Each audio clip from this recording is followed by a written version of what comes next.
You're listening to Myers-Briggs Question Corner with Edythe Richards.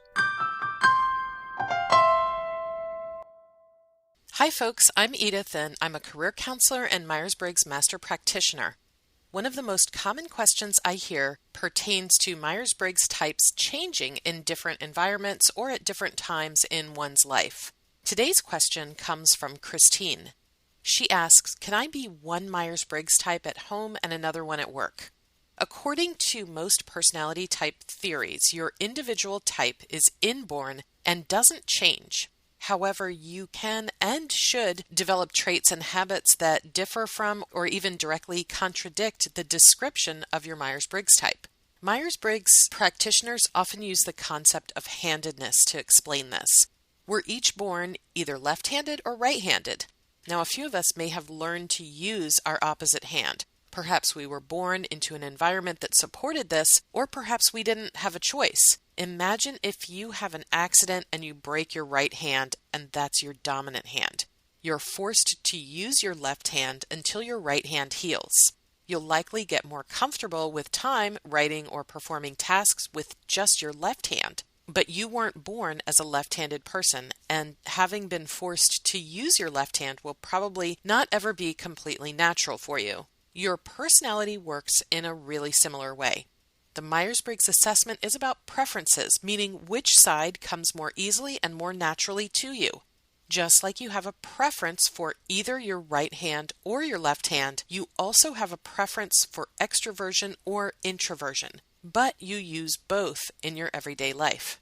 So back to the hand analogy.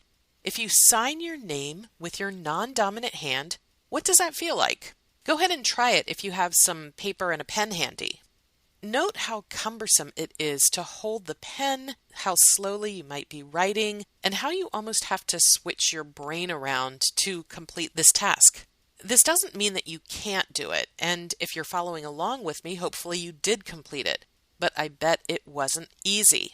Along these lines, if you're naturally an extroverted person, imagine what it would feel like to work in an office all day where you don't interact with anyone. You may feel drained or like part of you is missing. It might be unnatural for you not to have someone to process the events of the day with or to ask questions. And if you're an introverted type, imagine what it's like to constantly be interacting with people. What if your day was one big networking event? Now, there are cases where our natural preferences can become like second nature to us. Do you ever wonder how people become ambidextrous? It might take a lot of practice and effort, or for whatever reason, maybe these folks were encouraged to do so as a young child. Think about how that works in your career.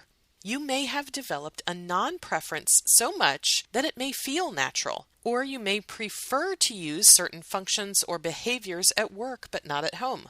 To determine one's true Myers-Briggs type, we Myers-Briggs practitioners advocate using what we call a shoes-off approach. Who are you most naturally and comfortably when your shoes are off? It is possible to develop behaviors and habits and strategies that aren't consistent with your Myers-Briggs type description, whether this occurs at work or outside of work. I myself have worked with many clients over the years who've expressed to me that they do feel like one person at work and a completely different person at home. In fact, a friend of mine has actually confirmed his natural preferences for ENFP, but he's worked as a district manager for many years and has learned behaviors that are more consistent with the ENTJ type. So much so that when he took the Myers-Briggs as part of a work retreat, his reported type was ENTJ. However, that wasn't what we call his best fit type. In other words, it was learned behavior, and his shoes-off approach was much more consistent with ENFP. So, to conclude, no matter your Myers-Briggs type, you should be changing as you grow and develop. By doing this, you're strengthening your non-preferred functions, working on your weaknesses, achieving better balance, and becoming a more well-rounded individual. Hopefully these thoughts will help Christine and anyone else out there struggling with finding their best fit Myers-Briggs type. I'm Edythe, and I'm signing off for now. Tune in next time for more Myers-Briggs Question Corner podcasts. You can find me at www.atopcareer.com. Thanks for listening to this episode.